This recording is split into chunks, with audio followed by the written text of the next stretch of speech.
Hey everyone, this is my reaction to the ninth episode of Tantei wa Mo Shindeiru. In the last episode, we definitely had some answers, some questions answered, like who our mysterious bad guy was that was killing people. It was, in fact, our little new detective with supposed amnesia. But there was a lot of, it's not quite simple. She's got like another her inside of her that does bad things, and it's all very, very unpleasant stuff. And to add on to that, she got kidnapped, so now we have to go rescue her. It's a very busy day. So before I get into this episode, though, I do want to talk about how my audio settings are different. Like I basically installed new software on my computer for my new mouse, and that seemed to have affected my mic and the filters I had in OBS just gone somehow. I don't quite know how that works, but it's a thing. And then I had to like use the new software to add new audio settings for my mic, and I'm still in the process of getting that all figured out, getting the settings where they're right. Like the previous video I recorded with these settings with my new situation was episode 3 of my secret simple gear rewatch, and I had the noise reduction like all the way up, so the fans and stuff on my computer couldn't be heard, and that pretty much worked. The downside was at a lot of points the loudness would just like go really far down. I assume that's the software kind of compensating for when the fans are really loud.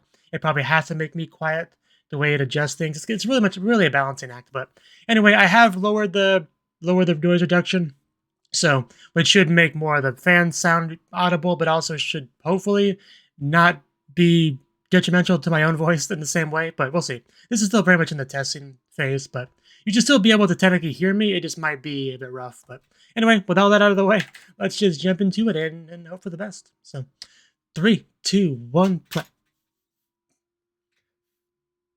Of course, after our Funimation intro. Ooh, we're on the ocean. Oh, that water looks so refreshing. Hey, Shadow. She does exist. So we're bringing her along, okay. I wasn't sure how this fit in the timeline, but...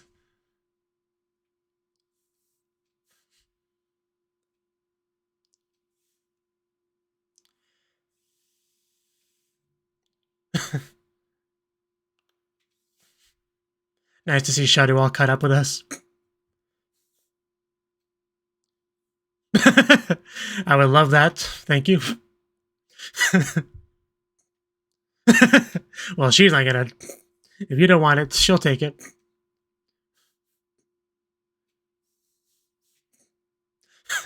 Yeah, who would ever do such a thing?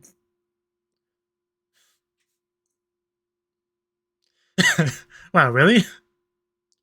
That's quite kind of you. A little bit surprising. It's a big deal. That too.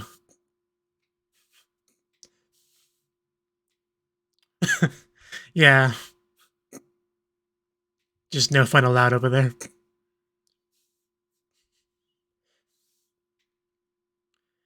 But I have a feeling that this overall, you really should have.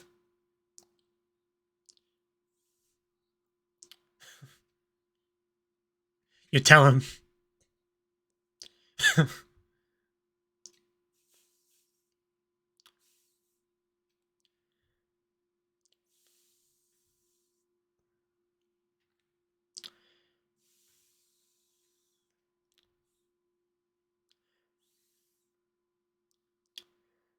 And our opening. This guy just projecting CS's attempts at some skinship. I don't know what's wrong with this man. I mean, he literally slept with her in another different scene. But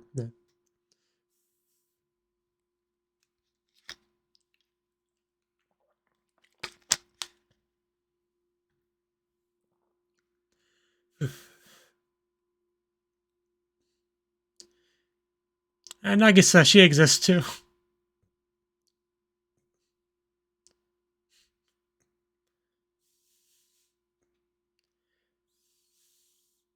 It's such a weird show.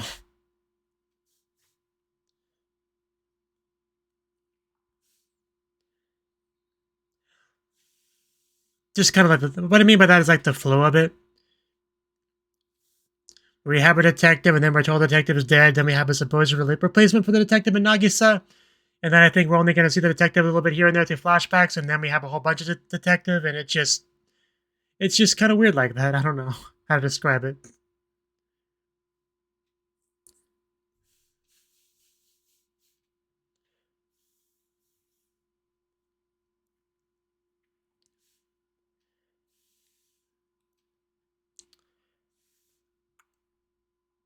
Spess is the name of the episode.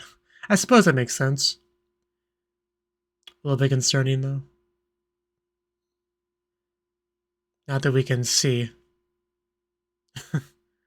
maybe 4 if we're unlucky. Damn. Well, who needs a key? Oh god, you stepped in something. Looks like piccolo blood. Is somebody dead on that ground?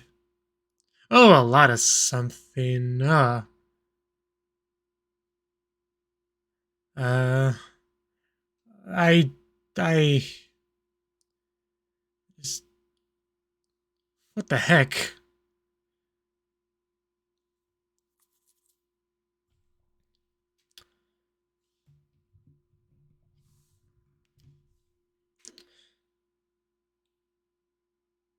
Really? Well, I didn't think so.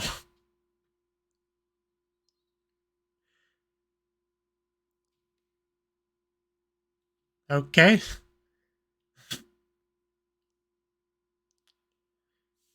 Wantonly. Right. A seed.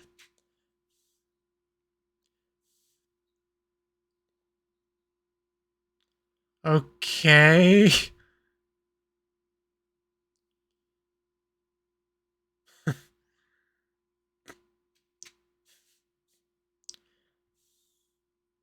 Don't ask me.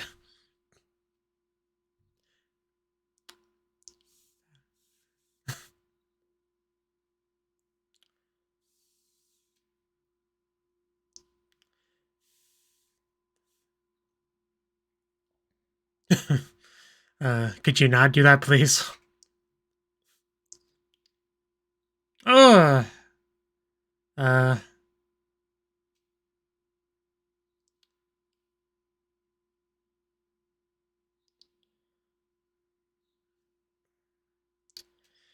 I feel a bit sick right now. It definitely doesn't. Well, when you come to our planet, yeah, it's just, yeah, we got a problem with it.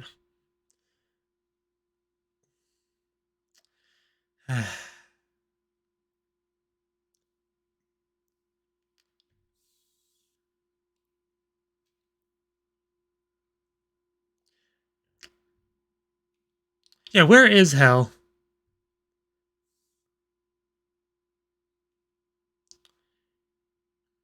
Don't be cryptic with me.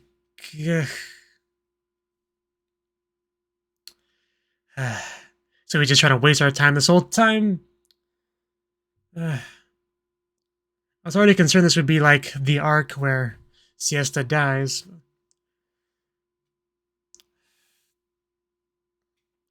Probably. That sounds about right. Yeah, please shoot him. Should have been faster.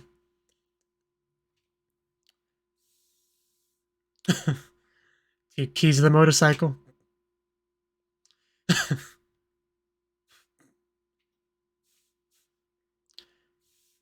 Really do love the look of the water.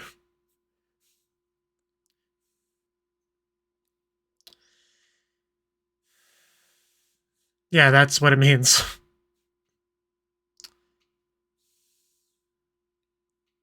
Oh god. Oh. Uh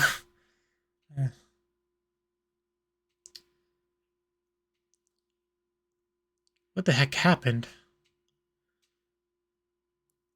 Like I don't see any visible injury, but those are some dead eyes. CPR? Yeah, that's... all we really can do. But she's probably gonna wake up. Yeah.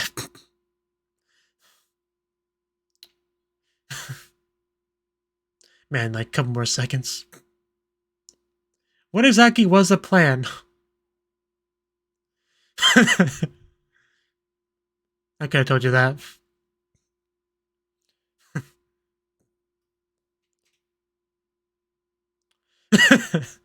There's no time for such things. But those just like dead eyes. I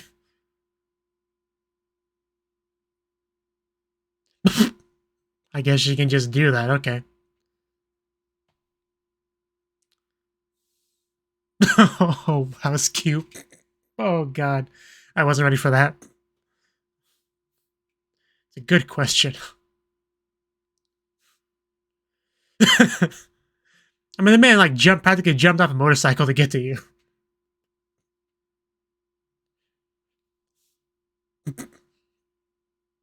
Kimi.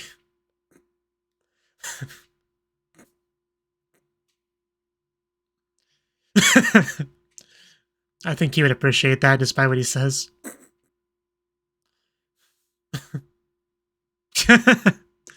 Kimi speak, basically Tsundere speak. I think he did.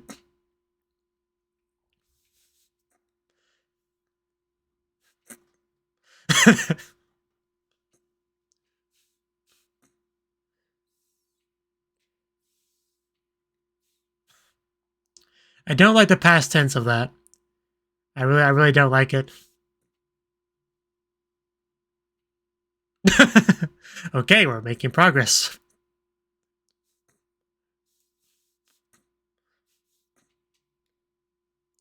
Okay. So we're raising death flags. That's what we're doing.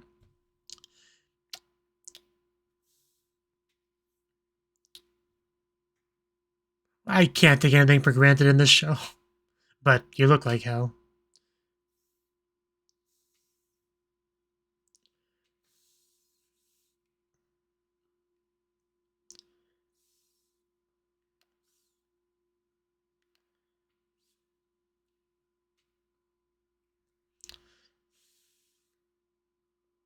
Don't say that. Gun versus sword. This is anime, so my money's on the sword, but oof. Oh, this is actually a really cool fight.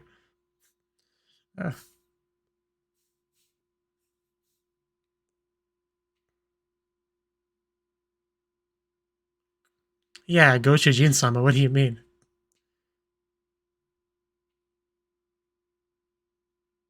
In what way?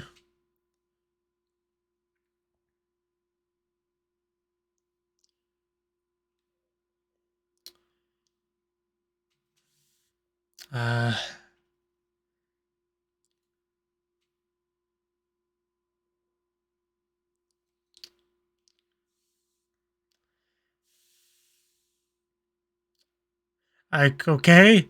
I kind of get it, sort of. Yeah, essentially.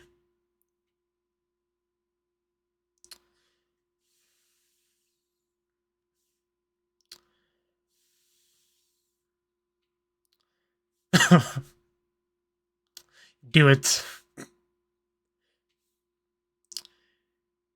I assume she'll block it or not? Wait, what? Wait, what? This is the other... Uh...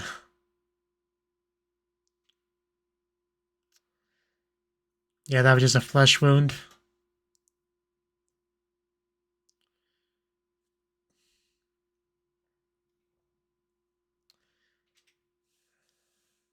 What the... Oh god, that's a giant plant monster, isn't it? Is this time to panic? That's a good point. You never know what to expect here. I wasn't in my expectations. How do we fight this? Oof. Kimi, get in there and help. Thank you. I was half joking, but he is contributing. Nothing beats a ground pound. But there's a lot of these tentacles. And only 2 of you. It's also hell to deal with. Yeah, like that, yeah.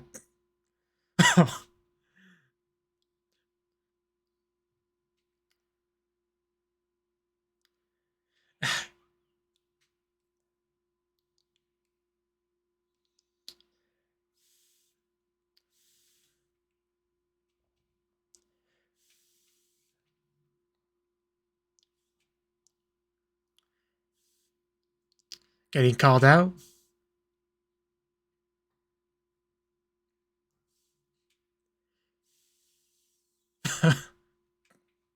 Definitely getting called out.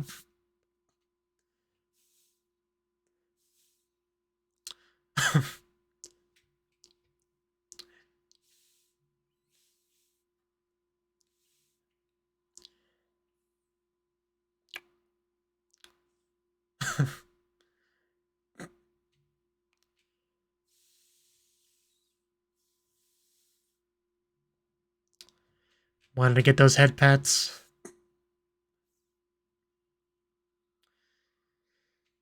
Yeah. Never underestimate the power of psychological warfare on your opponent.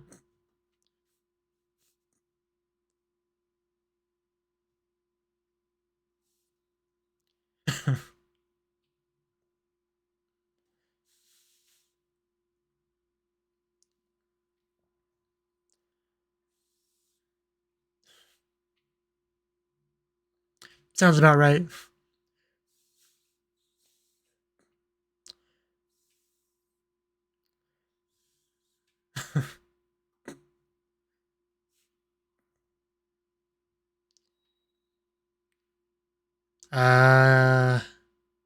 Don't please?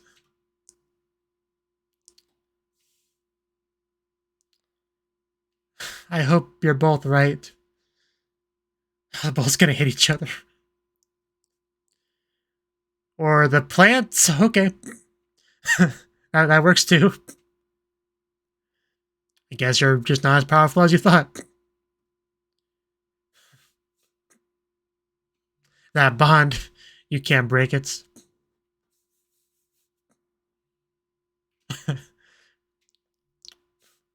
So what's plan B, hell?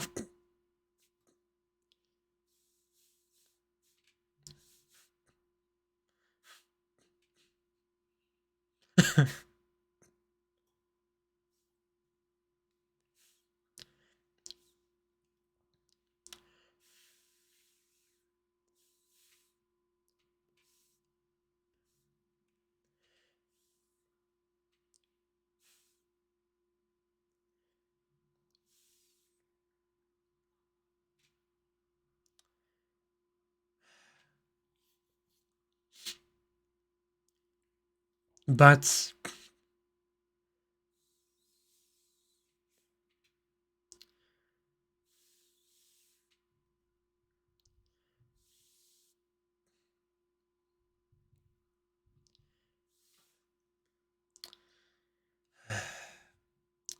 so I think negotiations are broken down.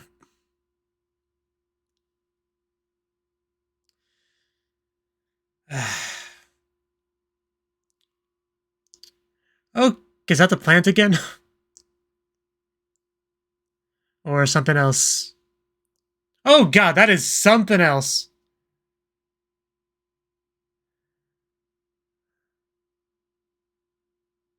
Man, that roar is just so... Okay, might be it.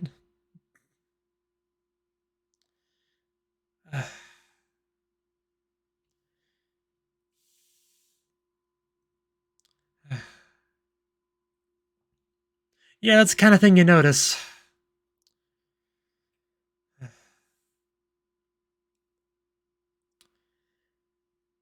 That thing's roar is just so terrifying. I think I saw it bleed. Oh, she killed it?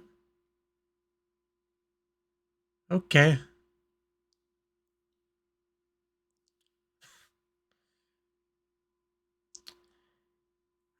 But laying down like before, but this might not be fake. Don't stand between us.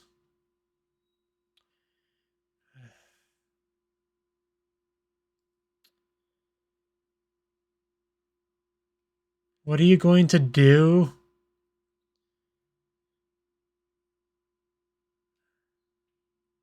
Is she gonna take her hearts? The one that Nagisa gets at some point?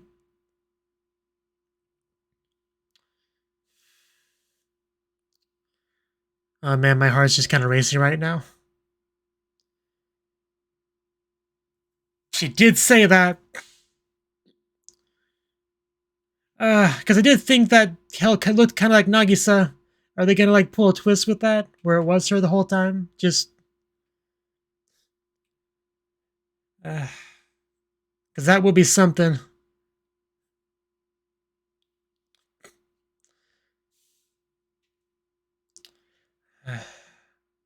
Because we know that Nagisa gets the heart, so. And you know Nagisa becomes his partner. Because that's really how this all connects. That's brilliant.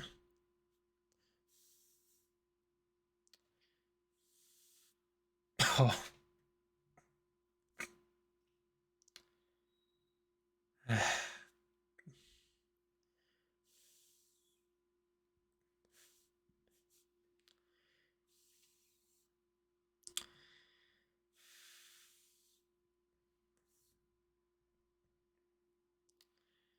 Her partner.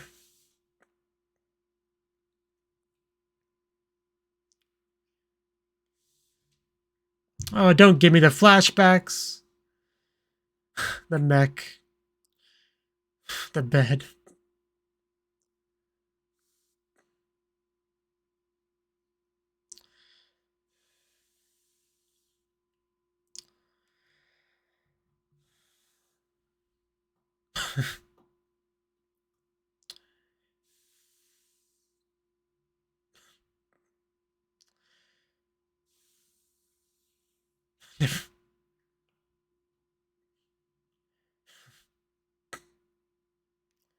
It was great, though.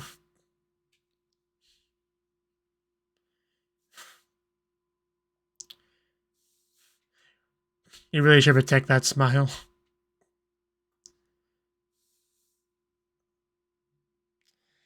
That was a question. Oh.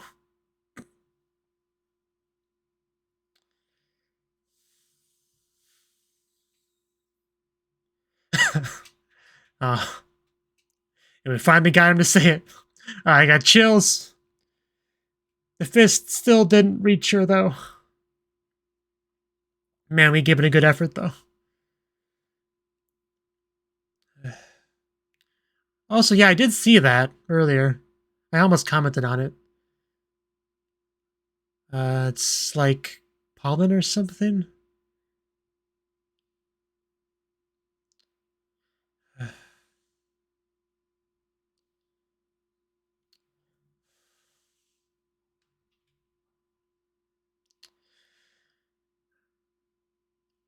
An unfamiliar ceiling. So what happened? You can't just pass out and... Oh, that picture.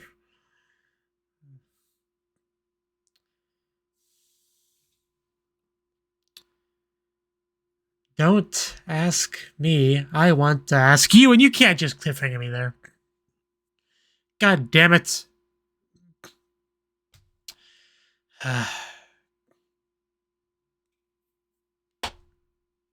I have so many questions.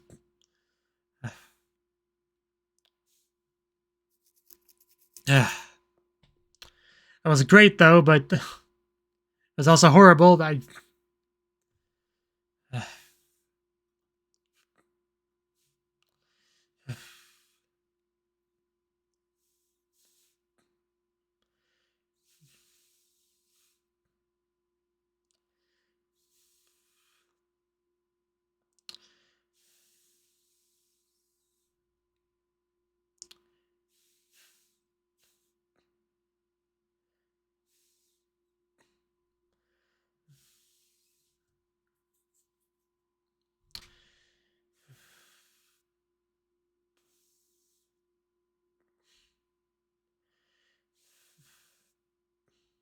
It was nice that Shadow got a little bit of screen time this episode, the real Shadow.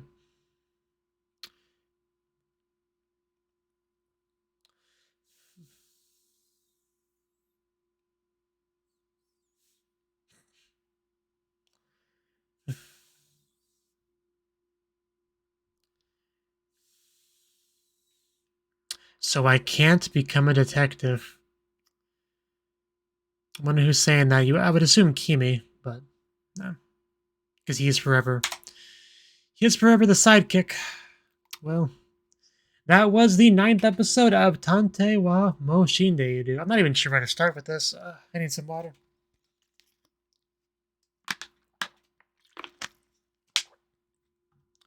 Okay, so naturally we picked up where we left off with the whole rescue Alicia thing. We literally go to the bad guys, Spess's headquarters, and the title itself also being called Spess, so we more or less knew the format of the episode. It would be a raid, essentially, right?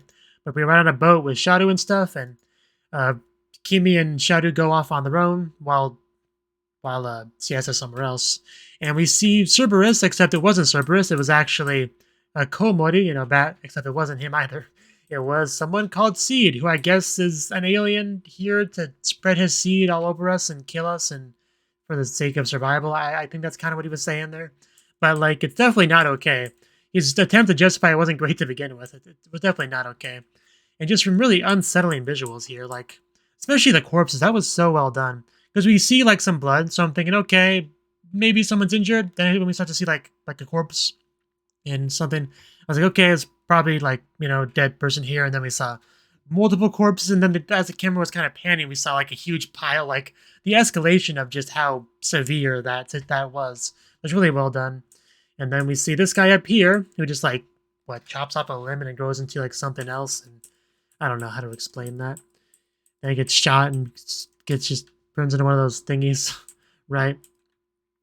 And then he basically drops a bit of a bomb about Hell going after Siesta. I almost called her mom because that's what Shadow calls her.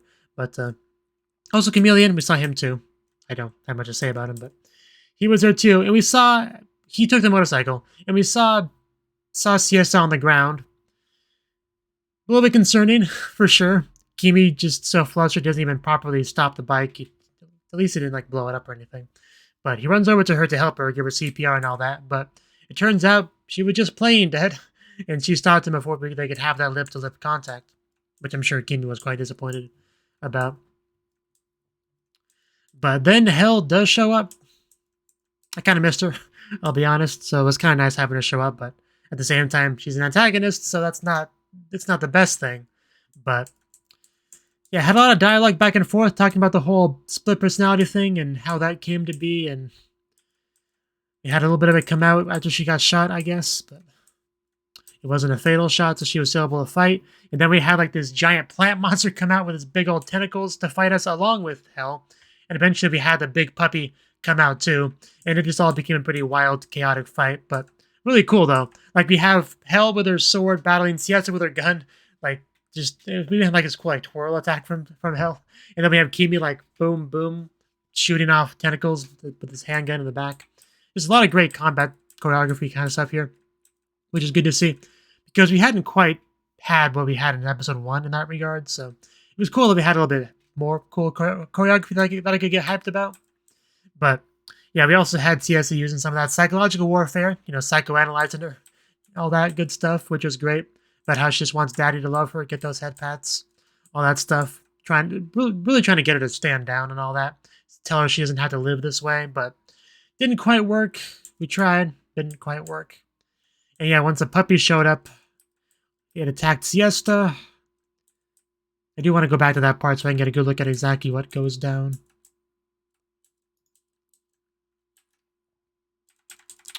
What do we see here on the ground? Because we have flashbacks and stuff as well, which are definitely pulled at those heartstrings. Okay, so yeah, we had that stuff afterwards. I'm trying to find the part where Hell actually, does something to her. I cannot find that. Okay, I think it's right here. She tells him not to move. She uses her fancy eye glare thing, as she does. Oh yeah, I almost forgot to mention, yeah, the part where she was trying to get them to shoot each other and they didn't because of their bond. The translation translated as spiritual bond. I don't know why. I think all she said was Kizuna, which just means bond. Like, I don't know. It's a nitpick, but anyway, the point is it was strong enough to where they did not shoot each other. And here she points out that she's lost some blood. They don't actually show it in too much detail. We see blood splashing. And a lot of blood on her. Talking about exchanging it for a new one, so presumably she ripped out her own heart. And then goes to siesta and puts that hand on there. Kimi tries to bargain, of course, doesn't work. We have the power of hindsight. We knew that's not how it was going to work. And then she dropped this line. I told you before that you'd become my partner someday. And this is where it really clicked in my head. But, well, I can't say clicked because I don't know if it's true or not, or just a theory. Because I did point out a while ago that Hell looked kind of like Nagisa. Black hair, red eyes, and so I was thinking it was too much of a stretch, but I was thinking, are they the same person? But they didn't seem like they had the same voice actress, so I kind of didn't put too much stock into that theory. But then she says this stuff about becoming his partner one day, and she literally takes out CS's heart and puts it inside of herself. I'm pretty sure that's what she did here. I gotta watch the rest of the scene. She stabs it in there like that. Rustles around inside of her body. Oh, this is just so... I'm glad I don't show it in too much detail because, Jesus. Yeah, I'll take the legendary detective's heart for myself, and then you get the inside from the body perspective camera as she shoves it into herself. And just like that, she took Siesta's heart. So, the comment about being his partner, looking like Nagisa, literally having Siesta's heart, that's gotta be Nagisa, right? Like, they sound different. That's the only thing that really contradicts that theory of mine. But, like, that's gotta be what it is. Otherwise, the heart has to just somehow get out of her and go to somebody else who looks similar to her. Like, that almost seems like more of a stretch than that theory. So, like, it's just straight up Nagisa, right? Like, hell, just, I don't know how we get from this to that exactly, but that's gotta be it. And if so, that's just really cool how things connect. It makes the somewhat random order, chronological events, how they kind of did that. It makes more sense that they were trying to build up this. So they show just enough of Nagisa first to know who she is, know how the kind of relationship she develops with Kimi, and then they can take a step back and then show us exactly how the Nagisa that we see came to be. So, yeah, because for the most part, I'm not the biggest fan of non-chronological ordering of a show. It always just comes across as unnecessarily pretentious to me, for lack of a better word. But if that's the case with this show, then I don't have a problem with it, is what I'm trying to say. Like, it works. So, because this just wouldn't have been that whole aspect wouldn't have been as cool if it was properly chronological. So, and then Gall just kind of passed out because I guess the monster blossomed. I don't know how to describe that, but he sort of just passed out and woke up in some room. I'm not even sure what room it is. We don't get to see a whole lot of it, but we just see a picture of him and Siesta, right? So presumably it's like his room, Siesta's room. I don't know. We didn't see much of it, and honestly, rooms aren't something I pay much attention to begin with. So this could be a room I've seen dozens of times in the show. I wouldn't know it, but he woke up here, so somebody brought him here. I would assume hell. Slash Nagisa. I still don't know. Well, I'm still processing that. Because I had thrown that theory out of my mind a long time ago, and suddenly it's just thrown back in my face with so much evidence supporting it. It's kind of crazy. But it does mean Siesta's dead. I mean, we knew that would be a thing, so it is what it is, but still hurts, especially after seeing that flashback and all the Siesta smiles and remind us that we couldn't protect her and all that. But man, this was an episode. This is definitely one of the best episodes we've had in the show so far. Like, I know a lot of people have dropped the show for one reason or another, but there were certain times when I was leaning towards considering that, but after this episode, I think it pulled me back in quite a lot. So I don't think I'm gonna drop it, but especially not now, because I have to see at least next episode to see what that's all about. So. Yeah, hopefully you enjoyed this video, this reaction. If you did, click the like button, support me on Patreon, that sort of stuff. It goes a long way to keep me doing what I'm doing. And I hope to see you in the next video. Until then, bye-bye.